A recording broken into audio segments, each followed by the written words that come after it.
Bring yourself back online. Do you know where you are? I'm in a dream. You're in my dream. I designed every part of this place.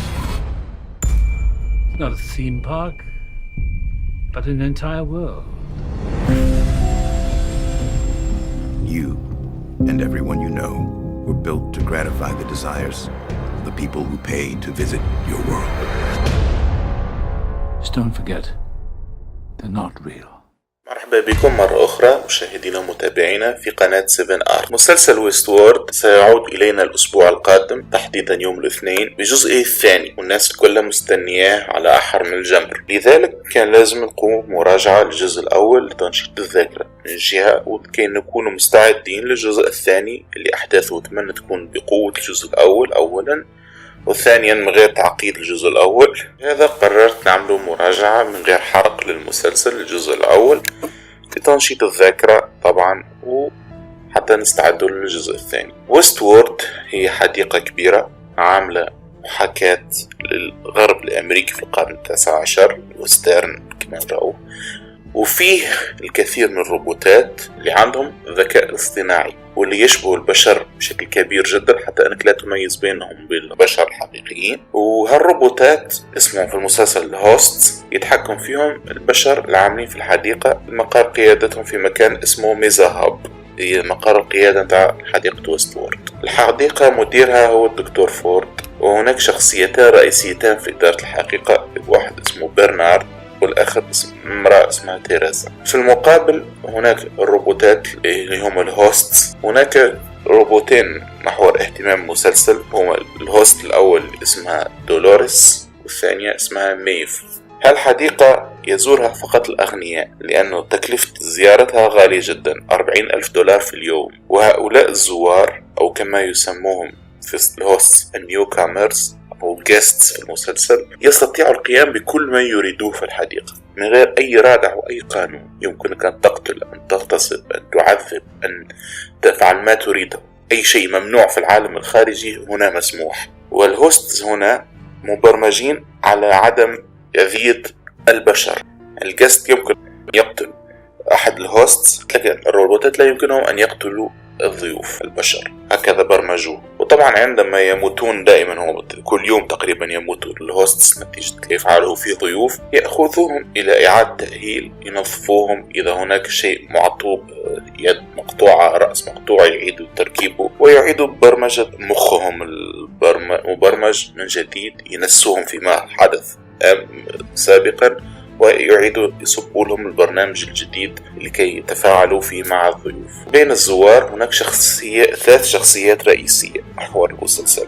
الأول هو شخصية غامضة ينادوها مان بلاك، لن نعرف حقيقته إلا في آخر المسلسل. والثاني والشخصيتين الثانيتين هما ويليام ولوغان، هما مستثمرين في الشركة المالكة للحديقة ومدراء تنفيذيين. الشيء الملفت للانتباه في هذا المسلسل على كونه ليس أول عمل درامي يحكي على مسألة الذكاء الاصطناعي، لكنه أول عمل درامي تقريبا يتحدث عن سيطرة الإنسان للذكاء الاصطناعي وتسخيره لخدمته، وجعل الروبوتات الذكية عبيدة لدى البشر، تستطيع فعل ما تريد عليهم دون أي رادع أو قانون يمنعك. وهنا هؤلاء الروبوتات مبرمجون على جهلهم بحقيقة العالم الخارجي، كل قصة تتمحور حول اكتشاف بعض هؤلاء الروبوتات لحقيقتهم، حقيقة العالم الخارجي. يعني بعبارة أخرى ماتريكس لكن بالمقلوب. والشيء المهم الثاني في المسلسل هو الفلاش باكات الكثيرة، لكن الفلاش باكات هنا ليست كالفلاش باكات في باقي المسلسلات. في غير المسلسلات العاديين الفلاش باك يكون واضح، تستطيع أن تميزه عن المشهد الحقيقي.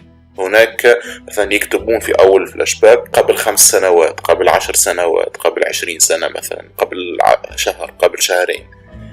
يعني أنت تستطيع أن تعرف أنك الآن تشاهد فلاش باك. لكن في ويستورد لا، في ويستورد الفلاش باك مخلط مع المشهد الحالي. أنت لا تعرف الآن في اللحظة هذه تشاهد مشهد حالي لك أو فلاش باك، ومسألة مشكشكة كثيرا وغامضة، ولن تستطيع أن تعرف الحقيقة إلا في آخر المسلسل. وهذا هو الغموض والتشويق الكبير في القصة. الشيء المميز الثالث في المسلسل هو الغموض اللانهائي في القصة. الحلقات الأولى حتى الكثير يمل من كثرة تعقيد القصة، لكن يجب أن تصبر، تعطي المسلسل حقه ووقته، لأنه هناك بناء القصة بشكل متقن. تبدأ القصة بوضوحها من بداية من الحلقة 7.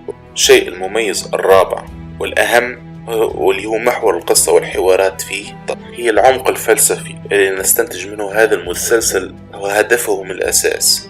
لماذا يصنعون المسلسل بهذه القصة؟ تبدو القصة قد تبدو غبية، خيال علمي عادية، يعني حديقة يتحكم فيها البشر، هناك روبوتات لإرضاء ملاذات الحرفاء، يبدو كأنه فيلم كوميرسيال يعني. لكن تتعمق في القصة في المسلسل فتعرف أن لا، ليست بهذه البساطة، وسير التحول الشخصيات وبنائهم ستواجه أسئلة فلسفية عميقة حول مفهوم الخير والشر مثلا. وهذا هو هدف المسلسل الكبير، أن يحير عندك هذه التساؤلات. مثلا ماذا لو لم يكن هناك رادع ديني أو قانوني للإنسان؟ هل يستطيع أن يمتنع عن أذية غيره بدون أحد هذه القيدين؟ هل يستطيع الإنسان أن يكون إنسانا جيدا وصالحا دون خوف من عقاب دنيوي أو أخروي مثلا؟ ماذا لو الإنسان أنتج كائنات واعية لديها شعور كيفه مثله؟ هل يحقه أن يستعبدها يسخرها لخدمته، أم لا يجب يعطيه حقوقهم كونهم كائنات لهم شعور وأحاسيس؟ هذه التساؤلات الفلسفية العميقة تحيرها في مخك، ستبقى تجيب في مخك. يعني ماذا لو حصل بالحق ما حصل في المسلسل؟ ماذا لو يحصل بعد 50 سنة مثلا ما حصل في المسلسل؟ ماذا ستفعل؟ ماذا لو تكون أنت مكان لوغان وويليام، مكان أحد الضيوف؟ ماذا ستفعل مع هؤلاء الروبوتات؟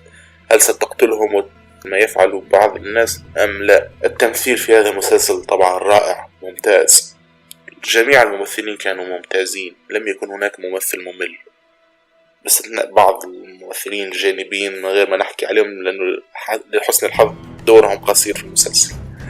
لكن الممثلين الرئيسيين أبطال الرئيسيين كلهم ممتازين.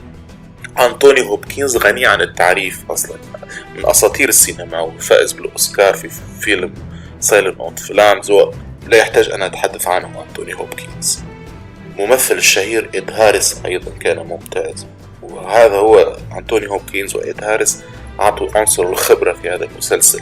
طبعا ممثلين الشبان مثل إيفان راتشل وود كانت رائعة، جيفري رايت كان ممتاز، جيمي سيمسون كان ممتاز، بين بارنز كان نكهة المسلسل، هو اللي يضحكك أحيانا في هذا الجو المليء بالجدية والغموض وتصرفاته الطائشة وعدوانيته طبعا. لكن أفضل أداء في الممثلين بالنسبة لي كان إد هاريس، هو مفاجأة المسلسل في آخر أيضا ستكون مع هذه الشخصية من إن بلاك. وممثل إد هاريس يعني جمع الخبرة والإتقان والتميز. المسلسل بشكل عام كان ممتاز، كان رائع، من أفضل المسلسلات الحديثة اللي حصلت بعد 2011. نزال في بداية، وكبداية كانت بداية قوية جدا، وعلامته على IMDb 8.9. أنا حسب رأيي يستحق أكثر من هذا، وأظن أنه سيأخذ أكثر من هذا في المستقبل. يعني لا ننسى أنه ما زال في الجزء الأول، هناك حديث أنه ممكن يكون 5 أجزاء. هذا شيء ما نعرف إذا HBO ويتكمل في 5 أجزاء أم أكثر أقل، لكن متأكد إذا واصلوا بنفس هذا المنوال خصوصا بعد انتهاء جيم اوف ثرونز، هذا سيكون المسلسل رقم 1 في العالم بعد انتهاء جيم اوف ثرونز. طبعا هناك سر كبير في هذا الأداء الممتاز، لن نعرف الإجابة عنه إلا إذا عرفنا من هو مخرج هذا المسلسل. المخرج هذا المسلسل هو جوناثان نولان، شقيق كريستوفر نولان. يعني الإبداع في عائلة نولان شيء وراثي والسلام.